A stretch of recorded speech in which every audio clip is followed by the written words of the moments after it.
No, you're good. No need to move. No, perfect.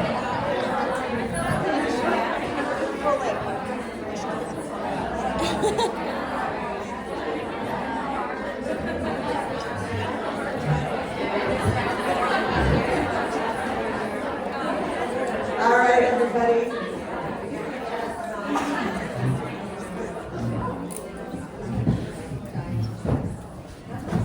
So we're talking about unleashing leadership, and it's pretty clear already that we are talking about leadership as influence, not as a position. Yes?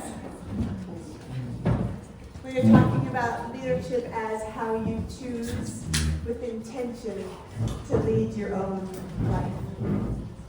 The transformative power of story and inspiration. Who in here likes to be inspired? Who in here is inspiring? Put you. Still put your hands up. So we were all cramming into the medical lab. We were using the space creatively because we needed to have our monthly faculty meeting. And we didn't have a meeting space, so we used the lab. Anybody else ever get creative with spaces? This lab, I remember fondly because it was the same place where I had done things that were not in my job description. You see, I was the Dean of Education, and in this lab, for the good of the students, I had donated my veins to the phlebotomy students for them to test their needle skills for the first time. And I had also donated cups of my own urine. Thank goodness they never came back with a surprise pregnancy test. As we're getting ready, I am ready. It's my meeting, and I know how to be efficient and go. I have about 45 things on the agenda. I'm optimistic, and I am hard charging. Vulnerability share. The best meeting was the ones where nobody was talking but me. And inevitably, there were these two folks. You might be these two folks, or you might know these two folks. These two folks are the ones who would, as I was getting through agenda number 19 and a half on the list, would be like, they'd either start to put up their hand or say something to slow me down. And they'd ask me a question. Like, hey, Julie, well, why are we choosing to do that? And I would secretly seethe. Or they would think we were having a discussion, like a brainstorm, like, I have a different way that we might do that. What they didn't know is that decisions had already been made. Plans were happening, they just needed to get on board. Since then, I've learned a thing or two. If we are talking today about being in a world during uncertain times, there are things that we can lean into that we do know. And I want to share practical, concrete strategies and ideas that you can take away because I want you to be inspired today. Did you know that inspired people are 2 times as productive as folks who aren't? So if you're like, what does inspiration have to do with anything? Hold on to that fact. So I want you to be inspired, but I also want you to have tools. So if we know 3 things that you can do, and I know you can't really see over there, so I'll keep saying all the things.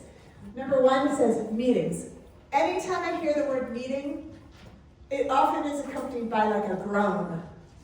Like people are like, I have to go to another meeting. In your meetings, can you instead recognize that the highest and best use of a meeting is not information sharing? Put that stuff in a video or something that they can listen to or watch ahead of time. Don't waste your time being uninnovative. Because creative minds and rapport building is what should be happening. The leader should only be speaking 50% of the time. Also, do you know that if you break down your meeting agenda, you can look at these 3 components: information sharing, brainstorming, and decision making. If you're like, can you please tell my leader this? Take notes, take a screenshot, go back and be like, I'd love to have a conversation. Also, the second thing here says bring team values into every meeting to improve outcomes. As an educator who loved to teach, one of my top values was being engaging, and I completely did not recognize that was a transferable skill that I could bring into my meetings. Lean into your values, lean into your team's values, and make those happen even in your meetings. And third, hard-charging, driven leadership can and often does fail. If you think that your goal is time efficiency, as mine was, recognize that that is a poor goal if you don't have engaged and retained teams. I was working with a COG, a Council of Governments. These exist in most states, and they are some of the most interdisciplinary teams because they compile groups like Head Start, like early childhood education. They have aging services, regional planning, workforce development. And I was about to work with the ELT, which is the executive leadership team, specifically with the POC, my point of contact. Anybody else have a lot of acronyms? And as I was talking to the POC, at the beginning I was saying, okay, so what are the outcomes you want us to walk away with at the end of the day? I know we're doing 3 to 5 year strategic planning and you want to have a plan, but what else? And he said, the best use of our time will be if we can have that group of 12 leaders that all care more about their own programs, if we can have them have the mindset of organization first, program second. Any of you also want that? Yes.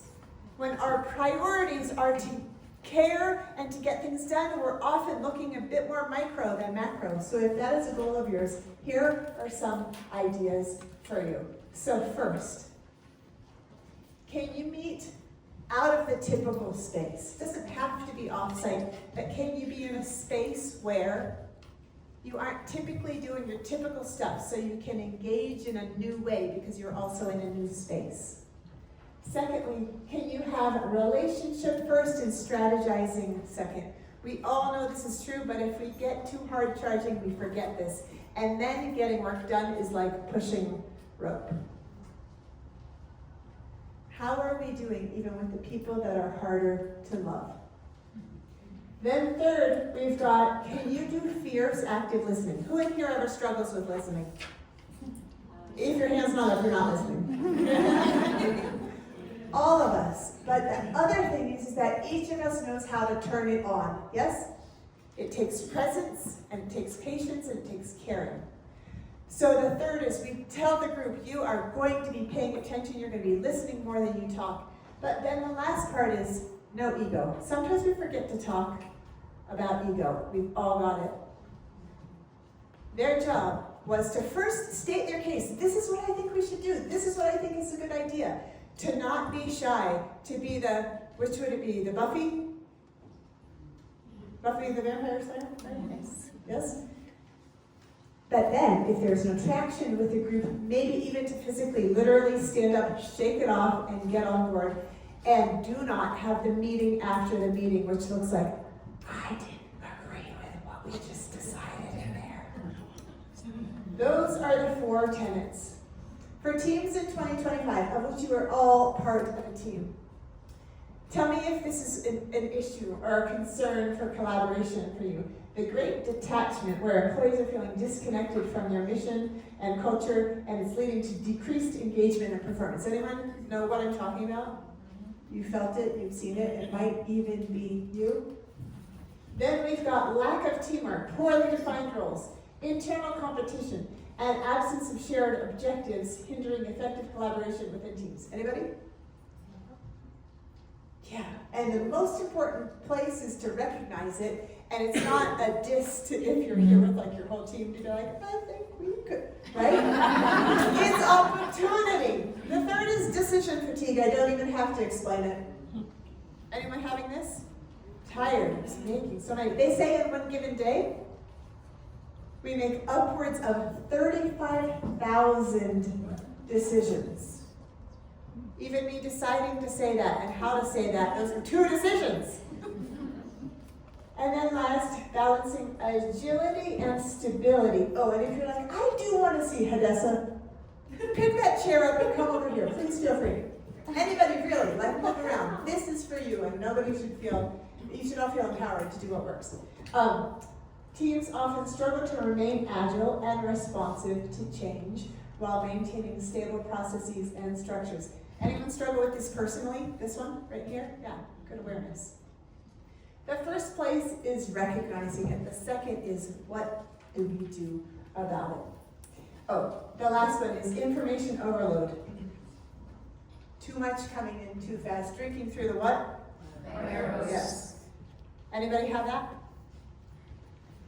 And right now, sometimes things are changing at a much more rapid pace. And how do we stay somewhat optimistic? How do we stay somewhat calm? How do we have the joy and the peace and the strength? And was there another one? Pride. And the pride, thank you, to keep moving on. I'll bring it back for you for 1 second, Nora. There you go. Pretending that it's the next slide. It was day 1 of a leadership academy.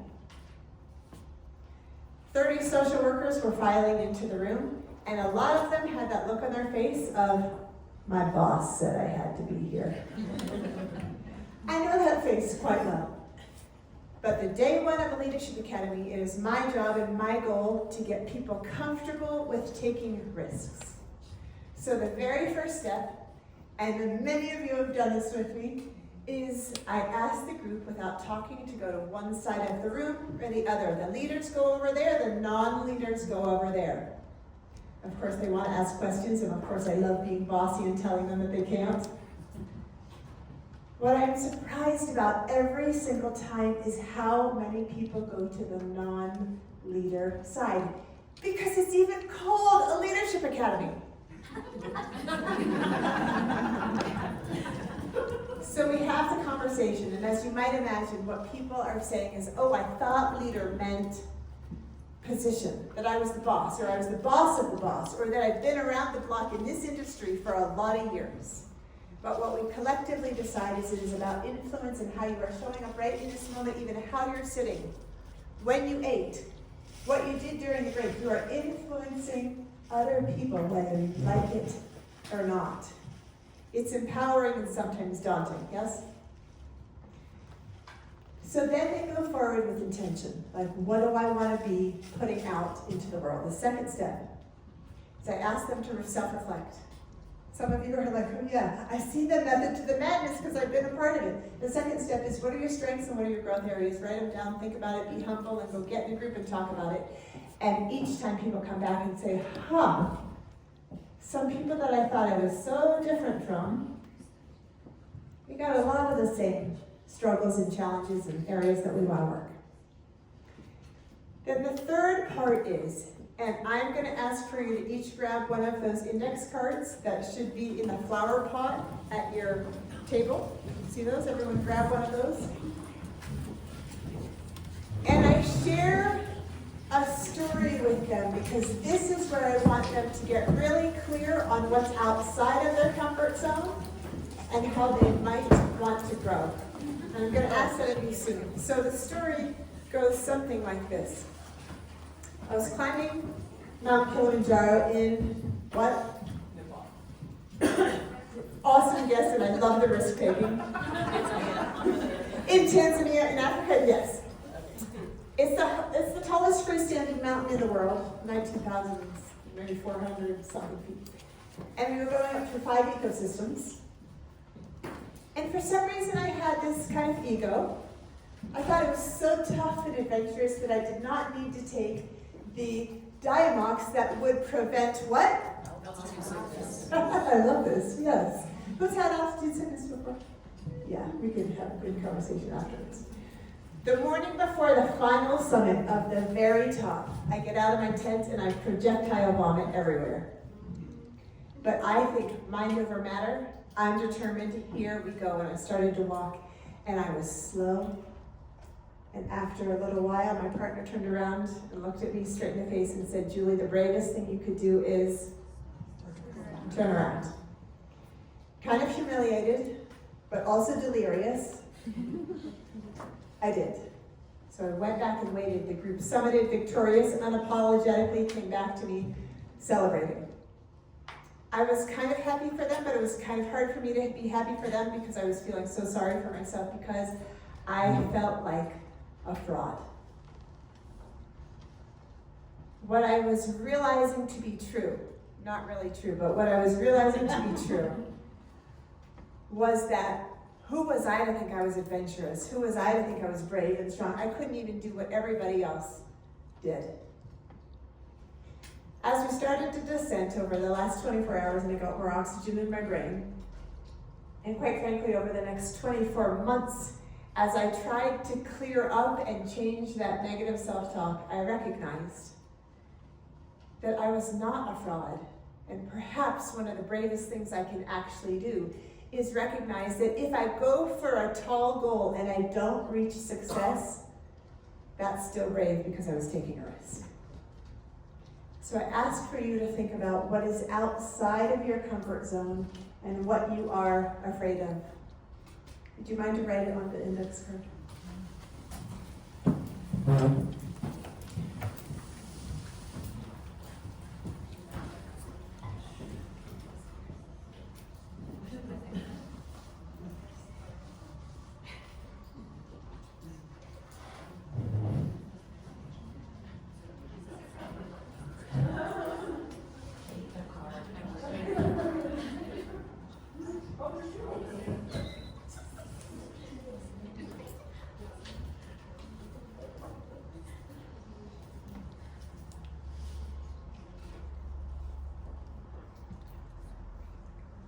Keep writing and tune me out if you are on a roll.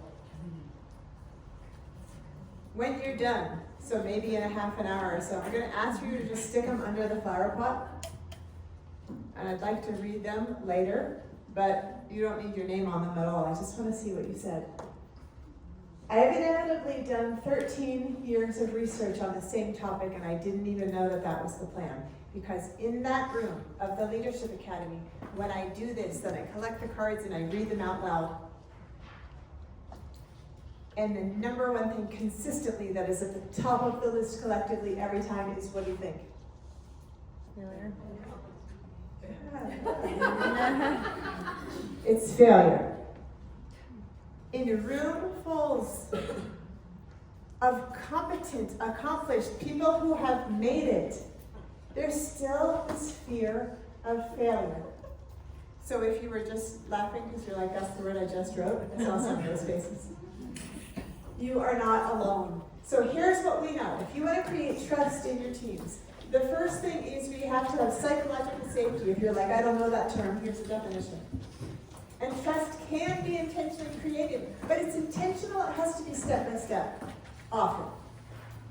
And the second part is, can we recognize that many people fear failure? And with that, here it says, creating an environment where people can express fears or concern is the first step toward moving forward. Who here works currently with people who have fear, some kind of fear?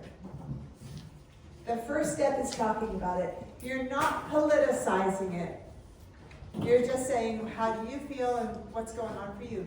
Thank you. How do you feel and what's going on for you? Thank you. And then we can consider figuring out how to move forward. But if we just ask for people to put on a smile and buck up and be fine, it typically doesn't work. Each month I would get on a plane to fly from our tiny little Flagstaff to the big, so just give a whoop, Flagstaff? Yes. Oh, where's Heidi? Yes, Heidi is, there's some, Brian Gall, who is the airport director, she is his boss. Please fly local. And I would go to the big city, and I was working with the FDA, the Food and Drug Administration, more specifically the Center for Drug Evaluation and Research, CDER. And when I was going out there, I was going to do training and coaching for all of these folks, and my work felt important. It felt like I could help make or break these leaders. Well, make these leaders. And my work felt important. Who right now feels like the work I do is important? That is a valuable feeling, and that is a gift, because that is not always the case. I had a government badge. I wore government suits. And I was so excited. My mentor, my coach, my trainer, before I would go out there, she would train me on, this is the material. She was the lead consultant there. And she would share the information with me, the metrics, the data, the information, the concepts. And then she said something terrifying. She said, Julie, just be sure to fill all the content with your own stories.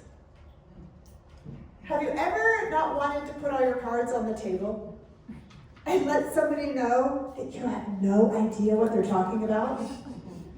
I was thinking, what stories? So you see, I grew up in a family that didn't tell stories. That's not entirely true. The women in my family didn't tell stories. We were fast and furious. We'd watch a movie, never debrief it. We'd go on a vacation and talk about the next vacation while on the current vacation.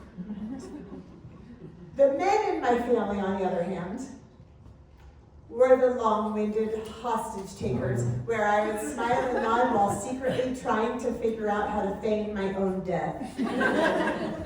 I thought I hated stories until I was asked. I had this challenge. I had to create my own stories, and I worked hard, and I did it, and it actually turned out that I love stories. But they have to follow a few certain parameters. So I inserted those stories. Then, after years of working with people, I was like, oh, it might be a good idea to survey people and ask, what stood out? What inspired you? What do you remember? So we did some research. Now, first of all, here, this is saying you can go back and ask your people the same thing. From the meeting we had last week, the conference we just attended, from this, if you were with your colleagues, what do you remember? What made the biggest impact? What inspired you or what stood out? But the second thing is we asked a whole bunch of categories. We asked, was it a connection moment? Was it an activity? Was it a self-reflection? Was it a story? Was it a concept? Was it a discussion? Was it research with data? And hands down, what we learned was it was everything on the first line. That's why it's now on the first line, so you can be like, that's the stuff to remember. I even put an acronym with it because I couldn't help myself. It's easier, I think the acronyms are so much easier to remember. And this was a record scratcher for me because I thought that training was about, I want to teach you this framework, this methodology, and this is what people care about. But apparently it is not. So how can we do this with our teams? It has changed the way that I train, and storytelling is my hardest won skill. I never grew up telling stories, and I had, quite frankly, don't tell my family, but pretty bad models as to what storytelling looked like. The other thing is, can you, with your teams, create inspired action, both of those words standing independently, by creating now stories? In your meetings, can you make them interesting? Can you co-create a memory together that's not just a boring updated report or like, let's talk about the project, so that people will look back years from now and be like, you remember when? It takes perhaps getting a little creative. I was 21, and I was working for the summer in Alaska. Anybody been? Yeah. Yes. My job was to be the outdoor specialist, and I was going to be taking people backpacking and on kayaking trips. We were working with 30 teenagers by choice. And the whole team, the whole staff, we were there to do cross-cultural experience and also community development, where we were doing things like creating a bridge over the river to support the salmon spawn. As Brad, the director of the program, and I were driving in the empty van between Anchorage and a tiny town called Tok. Anybody Tok? Yeah, that's what I thought. That sounds like I was asking a different question.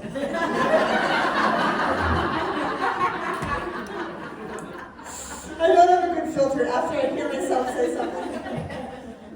I have to just divert for a second. One time we were talking about baiting people, like when you shouldn't take the bait. And I said, like to a whole group of people, is anyone in here a masturbator? And then I said, do I say?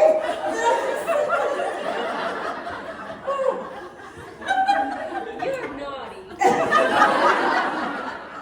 So Brad and I were in the car, in a van together, and he asked me a simple question, or so he thought. He said, Julie, what's your story?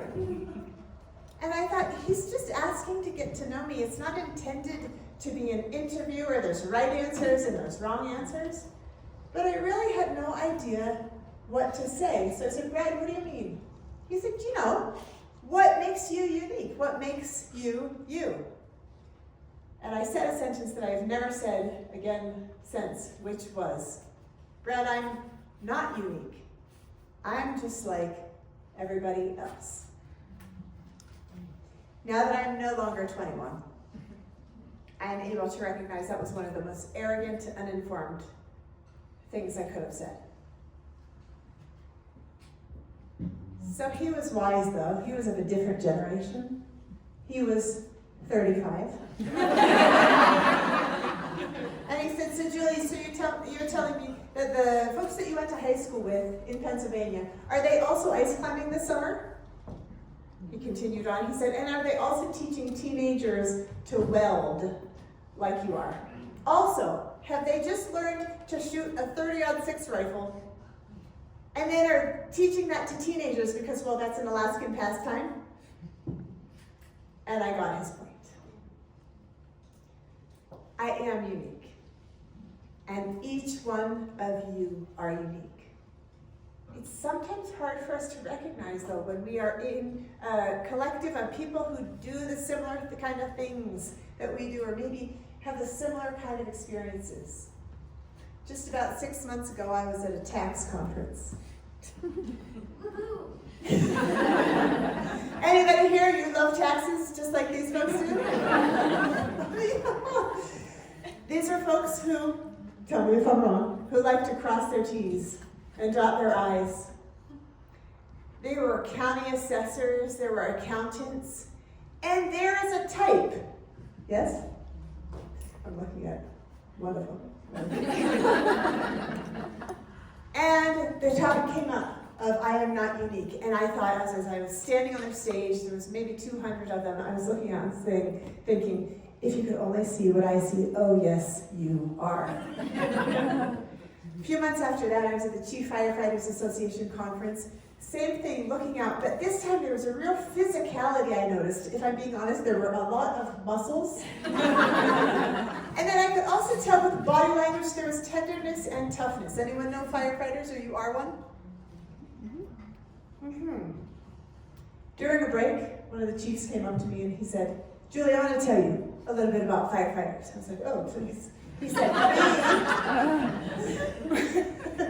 say more.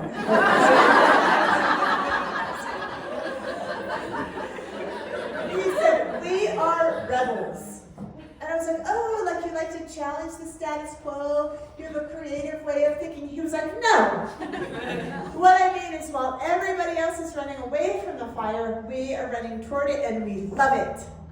And I was thinking, you are unique. And then he had this fantasy of all the folks from the tax conference coming over to the firefighters conference, and then like just standing face to face and being like, got it. I am unique. And so I ask us to think about how can we help our teams and ourselves have confidence and also have connection and feel how special and unique we are. Here it says, just as an idea, could you delete the routine update? Your meetings have updates, I know it. Could you instead share unique lived stories in your meeting? It's not like just when I was 21, unless that fits, but things like, could you ask, what's something that you were excited to work on this week? What's something you feel proud to be included on that we are up to these days? just change it, tweak it a little bit, and it changes everything. Secondly, here it says, highlight for generation spotlighting competence. Sometimes we feel like we're not allowed to talk about difference, including age. But there's this underlying judgmental kind of thing of you're too old, you're too young, you're too seasoned, you're not seasoned enough. Can we first recognize that we're different and then try and bring up the fact that we have different skills, different life experiences, different ways of seeing things? Third, it says identify connections and unique strengths. Can you draw out similarities, because we know that we are more similar than we are dissimilar, but we have to figure out how. That only comes from conversation. Have you found some similarities with brand new strangers that are now friends today? Yes. And the second says, when we think of difference, can we think of that as being different strengths and stop being so damn judgmental? Different is different strengths.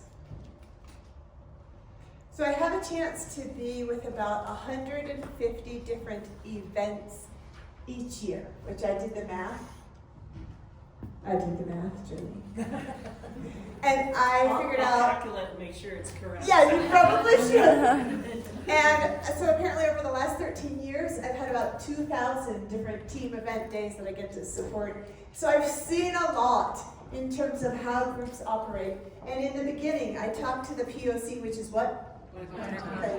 That was so fast. And I asked them, what are your unique challenges? And I'm kind of setting them up by using the word unique. Because they are unique, you are unique, but your challenges are not. In exquisite detail and nuance, they're like, this is our unique brand of challenge. And I think, I've heard this all before. I'm not going to say that to you because you want to think that this is very specific to your industry, it's very specific to your team. However, the beauty of recognizing that those challenges aren't unique is that there is hope, and there have been things that have been tried out there before, and we have a path forward. That's what gives me job security. I'm like, oh, good, I've heard this before, I know a direction we can go. So I share with you that there are 3 things. If you're like, well, I bet they're somewhat unique, they aren't. They're one of 3 things. It's a communication issue, it's a skill issue, or it's a will issue. If you are even personally having a problem, figure out which one of those things it is. And it's one of those, every time. On a personal note, I have 2 kids, one's 17, one's 20. Have any of you ever had teenagers in your life? We're going to have a support group outside. Just kidding. But this is a story about my son, who is now 20. But when he was in high school, he was tough. Felt like he was hanging with the wrong crowd. He was checked out of school. And if I'm being totally honest, I had quite a bit of parental shame. Like, what have I done wrong? Fast forward 3 years, and now I say with the biggest joy in my heart, he is absolutely thriving. When I've asked him, what changed? Because now we can have a conversation, and he'll talk to me, he'll give me more than one-word answers that are more like a grunt, that they were like a grunt, and now he wants to talk. He's like, well, Mom, now my days are filled with things that I enjoy. Like, I teach that stuff till I'm blue in the face. But high school was not inspiring to him. He'll even now call up and say things like, Mom, can you share some relationship advice with me? And I'm like, thank you, and yes, I have so much. I've been waiting. He even the other day honestly said, Mom, I think I found my calling. Let me tell you what it is. And I share that story with you because what was so valuable to me is to now recognize that it is all a phase. Whatever we are currently dealing with is temporary. Your end of the story, your 20-year-old story for the 17-year-old may not be the same, but it's going to change, and we often don't recognize it when we're in it. So I would really like to share that story with other folks who have teenagers in high school who are like, is this it forever? The other thing is, many of you know this, is that just over 5 years ago, I was diagnosed with breast cancer. It was the height of COVID. Actually, the day I finished radiation, 3 days later is when the world shut down. Remember, it was spring break up here anyway? Yeah, and that's right when it was. And at the time, I was scared. I thought, I've got a business to run. I've got a family to feed. I've got kids to parent. And it was scary. But now, fast forward 5 years, it is now 5 years and 3 weeks that I am cancer-free.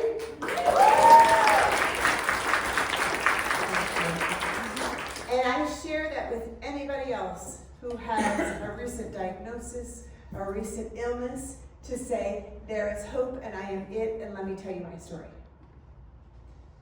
What stories can you be sharing with other people to inspire? If you are not sharing your stories, you are doing other people a disservice. If we want to think about how we can create relationships and look forward into the future, the first thing, can we start asking ourselves, and there it is written in case you didn't get it before, is it a communication issue, a skill issue, or a will issue? Secondly, can we remember to be vulnerable? Who in here vulnerability is hard for you? Look around.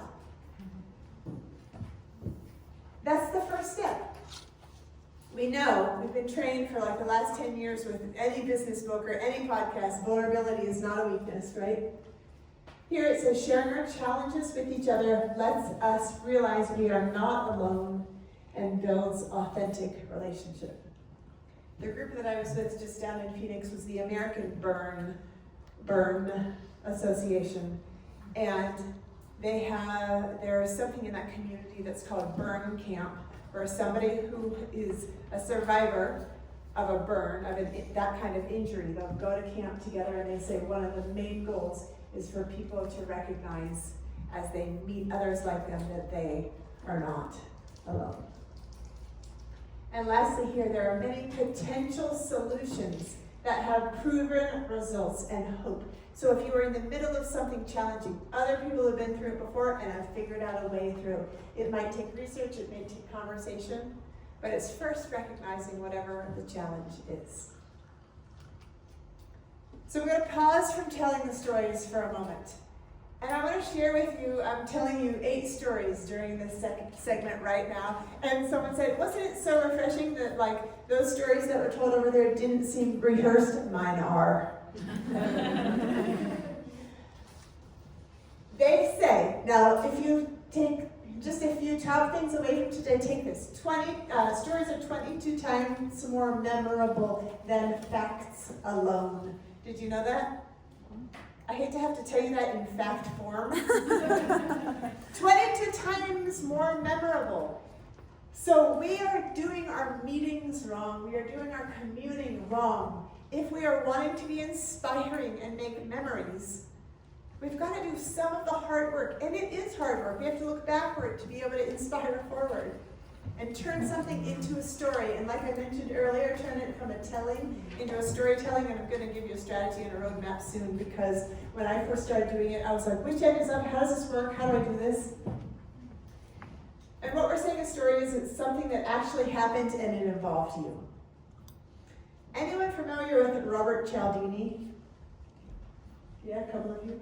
I got to have coffee with him, and I was fangirling all over him.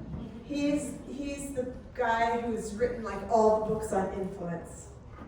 And he said a good story, because I was like, I'm writing this book. I'm writing a book about storytelling. And storytelling has always been hard for me. What's your advice? He said 3 minutes. That's how long a story should be. Which I was like, thank you. Could you please come and tell all the men in my family that?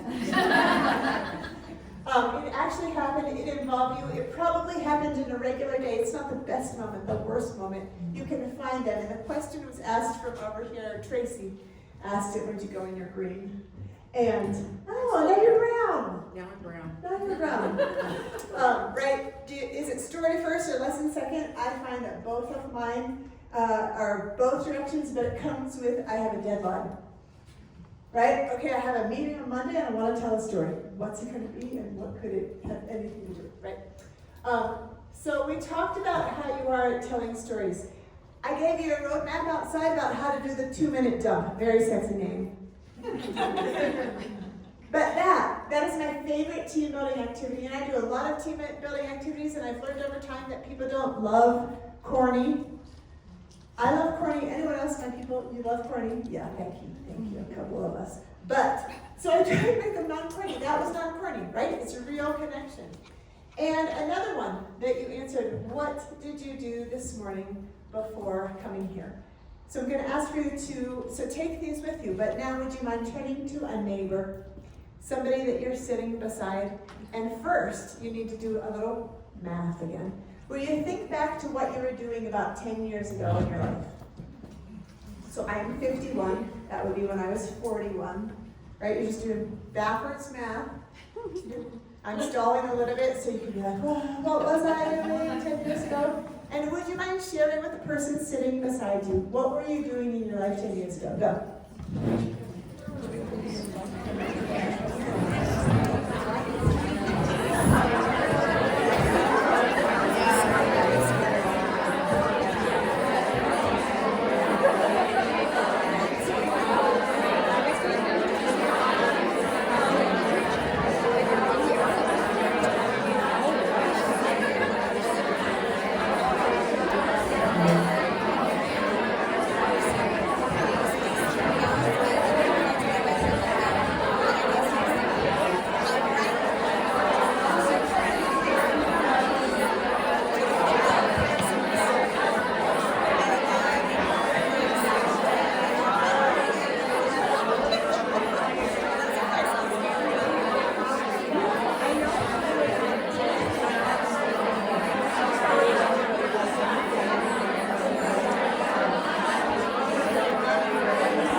Story. As you start speaking, there's a theme. There's some theme. I left a bad situation and I was brave enough to go into a new one. Or I love what I was doing so much, I'm still doing the exact same thing. Or you can find some sort of lesson or a theme or something more than just the telling in sharing that. Was it interesting to learn about each other? So here is something that, I guess the funny way to say it is, that I made up. And I feel like, and so this is, so in this, I feel like I've talked about it a couple times, but it's not here or anything. This new book that has to do with storytelling, it's using this method. So this is 4 things. If you want to learn about how to tell good stories, just follow this. You don't need to read a book that's all about how do I tell a good story. You just do these 4 things. The first thing is relate. It's an acronym. It's an acronym. Yes, R-E-S-T. Relate is the first thing. Share a story because your audience has a particular interest in the subject or it illustrates a point that is relevant to them. Not just because you want to take up airspace. Secondly, engage.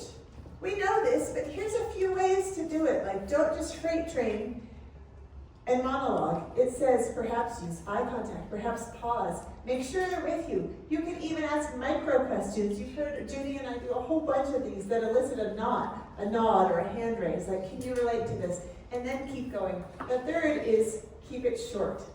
Be concise and focused. People will get antsy if it's too long. Have you heard the quote often attributed to Abraham Lincoln, which is, "I'm sorry I didn't have the time to write you a shorter letter"? Yes. And the last one says theme. T is theme. What's the bigger point? Is it time management, resilience, believing in yourself, optimism, creativity? What are the details that are important to keep and also exclude for your point? Here is how we do it. I want to share with you.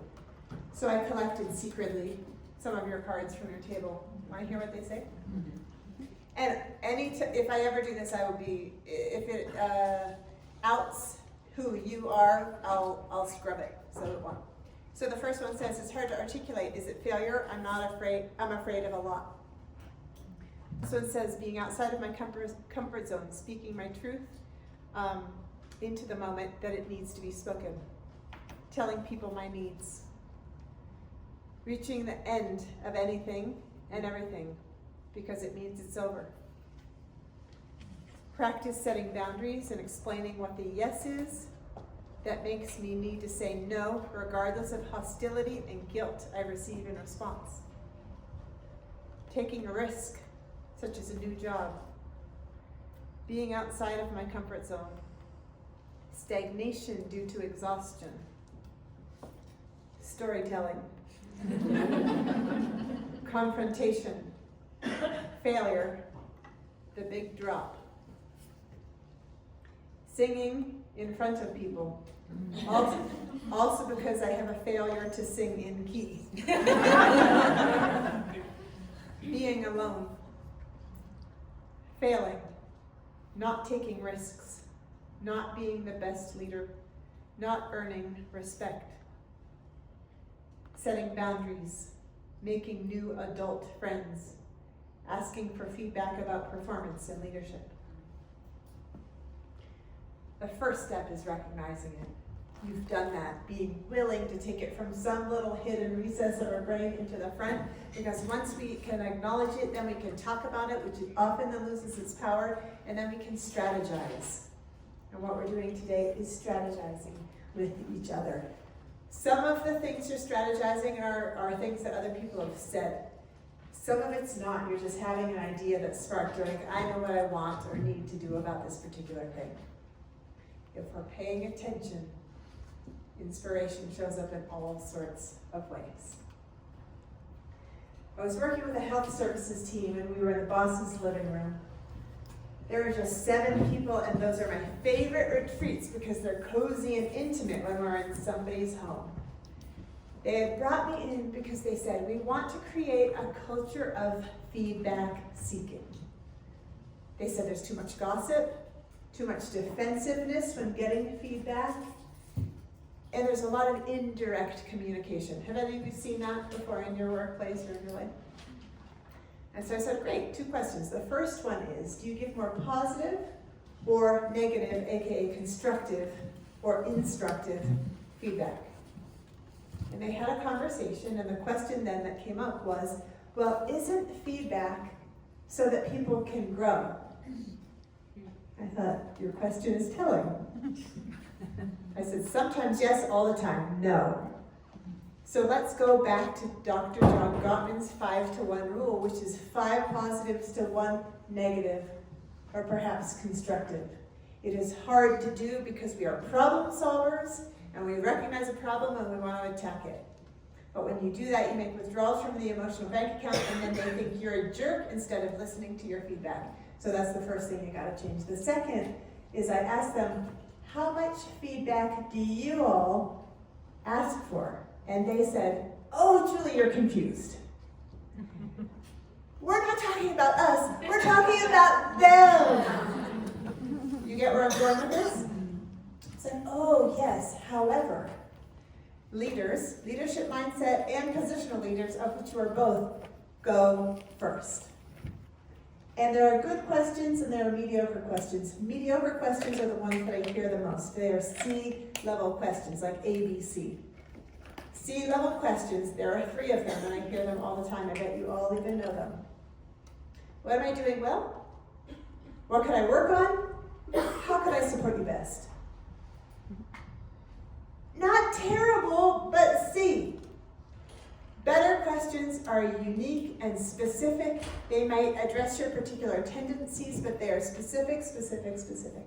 So I still remember there was one woman who stood up when I said, so now we're going to do it, and we're going to do a real play and not a role play, meaning you are going to ask for somebody else in this room, you're going to ask them for specific feedback. She stood up, she said, I am not doing this.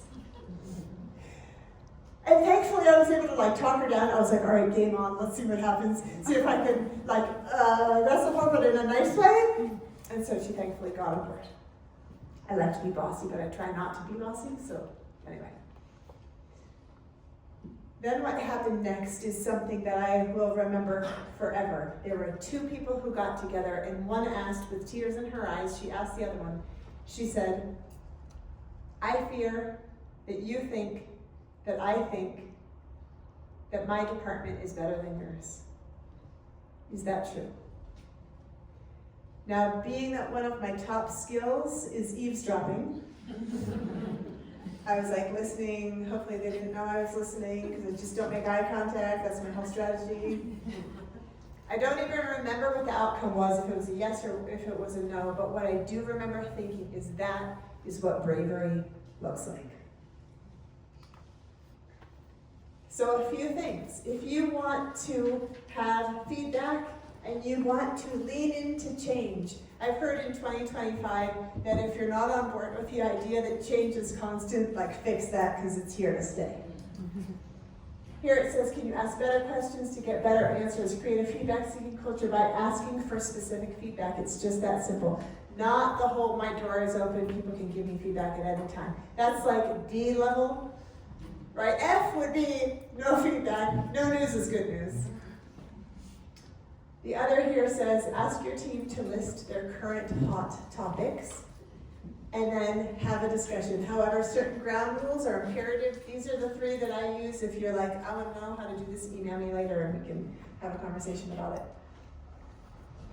If there are elephants in the room, if there are things that your group they're talking about around the proverbial water cooler, it's better if it's out in the open, but you need some rules to be able to talk about them.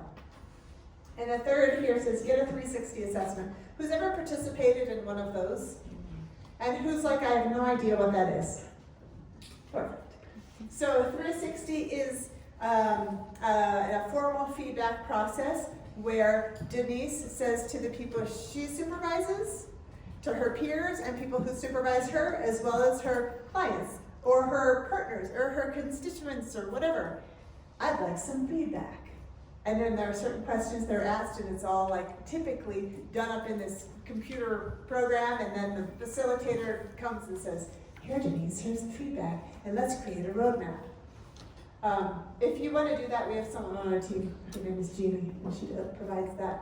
But that is what brave people do. Really welcome it in that kind of way from all sorts of people, not just their raving fans. Here's my last story for you. It was the day before Mother's Day, 2 years ago. And Katie and I were going rock climbing. We would, I can't look at you then. She and I would go rock climbing once a month in the gym We both like to do it, and we kind of like talk shop and kind of talk about work and a little bit about family, and it was fun. And this was the first time we were going to invite our families, and we were going to go outside together on the granite down at the pit. And so we did it, and it was lovely. It was a beautiful spring day. On that day, I said, hey, what are you all doing tomorrow for Mother's Day? She had 2 sons. And she said, we're going to go for a mountain bike ride. And I thought, how fun. And I didn't think another thing of it until the following day at 4:14 p.m. I got a text from Katie's partner that said, Katie has been fatally hurt in a mountain biking accident. She died at the hospital. More later. Katie and I were the lead facilitators for Lancaster Leadership, and obviously I cared a lot about her, and I was absolutely stunned. Over the next week, we cried a lot. We set up meal trains for the family. We planned her celebration of life. But then the next week, the surreal turned into the real, because then I had to take over all of Katie's clients. She had relationships with them. She was working with them ongoing. And so I would walk into the room and I would start by saying, I'm not who you all expected to see here today. Some of you have heard this story of what has happened to Katie, and some of you haven't, so I'm going to start there. And with all of my bravery, I would share with them, and I would hold space for them while trying to hold a different kind of space for myself. And then I still had to get to, after that, the content that they were paying us to deliver. It was a challenging time. Serendipitously enough, Katie had written a proposal for a resilience program, working with a healthcare organization with about 450 folks, being in 3 or 4 different cities. And the day after Katie passed, we got the bid. So then I thought, the lessons that are happening in my life right now are palpable. I am being asked to teach resilience while being resilient myself, and it was hard. Who in here knew Katie? Yeah. There's not a day that goes by that I'm not grateful for her, and that I remember how precious life is. So if you are thinking, how do I get through this thing, whatever it is, can we think about it as bouncing forward instead of bouncing back to some prior state? If we want to think of what a definition of resilience is, here it is. The ability to effectively address challenge, change, and complexity in a manner that allows us to be enhanced by the experience and not diminished.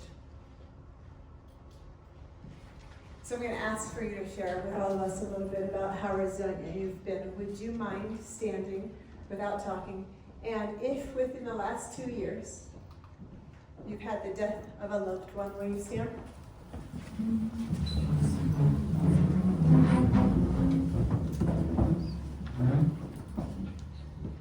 Thank you for that. Have a seat. How about you yourself have had a severe health issue? Will you stand?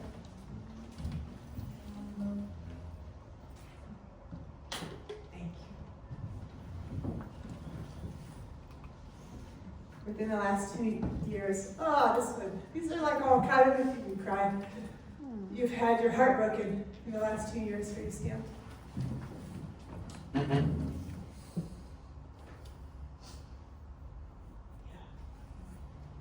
Thank you. And the last one, within the last 2 years, you've been really scared.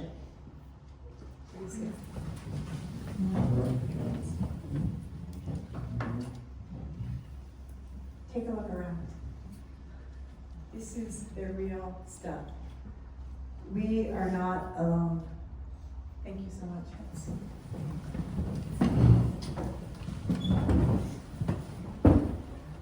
So if we are thinking about how to be resilient, how to get through stress, there's different research out there.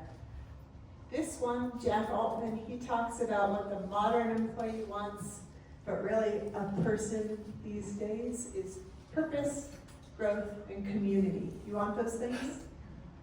It makes it easier when we have those things. If you don't have those things, it is not too late. I loved that card that says, making adult friendships and relationships. It's possible at all times. The path to resilience. So Dr. Taryn Marie Stay School, she's the one who's part of that book. She is one of the leading researchers on resilience. And just a quick story about her. I was doing resilience programming, buying lots of her books, and one day I got an email from her saying, "Hey, I noticed you're buying a lot of my books, can we talk?" And I was terrified. And so we talked, and it was to the contrary. She was like, "How great that we work in a similar space. Let's talk, and maybe we can figure out how ways to partner." And I was like, "Oh, thank goodness." And she said, "And why are you buying so many of my books?" I was like, "Because it's the best one out there. The other ones don't fit what I'm looking for. They're about grief. They're about after somebody's died. They're about suffering in personal ways, but they don't fit for the workplace, which is where I'm using them. And I do think it's the best one out there. There's 5 components to it. Being vulnerable, being brave enough to be honest and open and real about what's going on. That's a piece. I'm going to ask which of these for you is the easiest and which is the hardest. The second is to have productive perseverance, not just grit. Where it's productive, meaning you're quitting, you're stopping if the thing no longer makes sense. Or you're pushing through if it does make sense. Having connection, that's what you're doing so well with each other here today. Having gratitude with generosity. When people are generous, how can we be grateful? How can we speak to it? How can we pay attention to it? People are being generous all of the time with their time, their talent, their heart. And lastly, having possibility thinking, that it's not going to be like this forever. Will you turn to your neighbor and share with them? First of all, if something that just came up for you that was really in your heart and you would like to share with your neighbor, please share with them what just came up for you. And then secondly, will you share with each other which one is the easiest for you these days? Which one is the hardest for you these days? Whenever you're ready, go ahead.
probably could be of one direction or the other. Who says connection?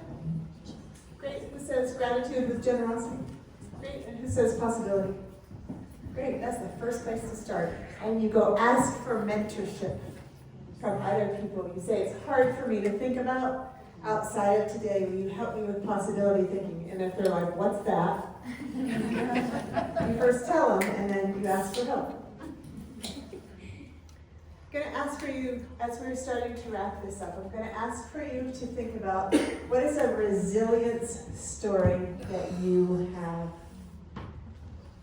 Will you write down maybe up to 5 words, but something super short?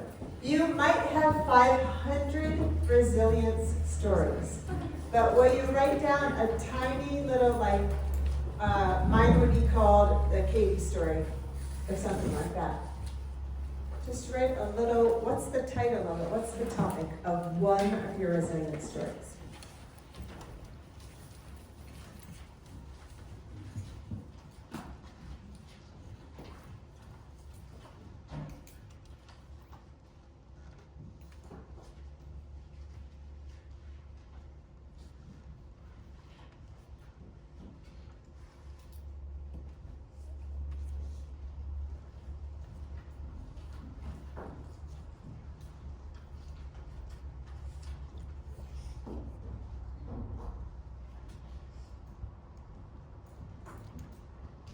Keep thinking if you're still thinking, but I'm going to pass the mic. I'm going to ask for you to just share what's your thing. Don't go into any detail, just share your 1 word, your 2 words, your 3, your 4, your 5 words. And if you're like, hell no, just tell me pass. You start. Only your couple of words. You got it? Overcoming addiction. Saying goodbye to moving without my dad.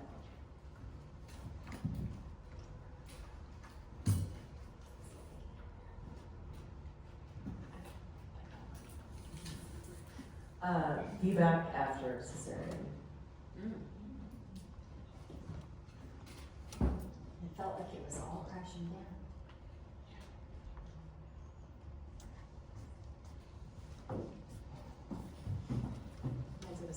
Sorry, hips don't lie. Yes. It does not sound weird.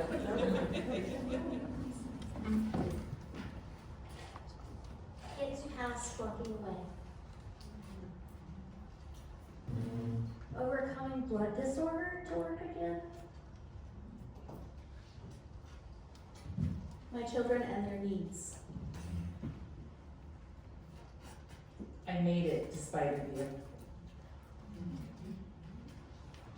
Coming back from burnout. Myself and motherhood. Surviving the death of my son.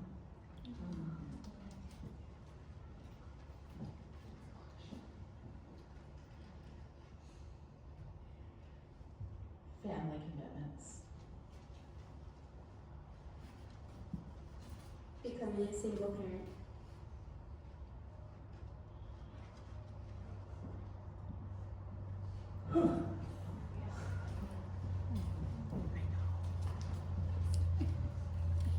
So, anyone got tears? That is powerful. Thank you for being willing to be the kind of people who share with each other, who are in touch with yourselves. And I would encourage you to ask each other. You can also do this with groups of people outside of this room. You came together today not knowing most of the people, and look at what you're doing with each other. Can you even ask during the break the question of hey Dad, I'd love to know, you don't have to tell me if you don't want to, but what did you say your resilience story was? Right, you can ask. And we also know about boundaries, so if Tad's thank you for asking, I so appreciate. I wish I could tell you, but I'm not ready. So, we're going to take a break in just about a minute. Good? Thank you for writing that with all of us. I was trying to think of what would be a good gift for you to walk away with to continue your journey. Here's a QR code, and if you want to walk away with this, please feel free to scan it. Here it says it's the 6 most important competencies for teams. If you at all right now are feeling lost, or you need help, or you need some sort of compass, or you need some sort of rudder, this can help. You can bring this back to your team. You can have conversations, because depth is what matters, connection is what matters, figuring out a path forward together is what matters. Thank you for giving me the time to share with you. We got like 15 minutes, and then we've got a second panel. Thank you so much.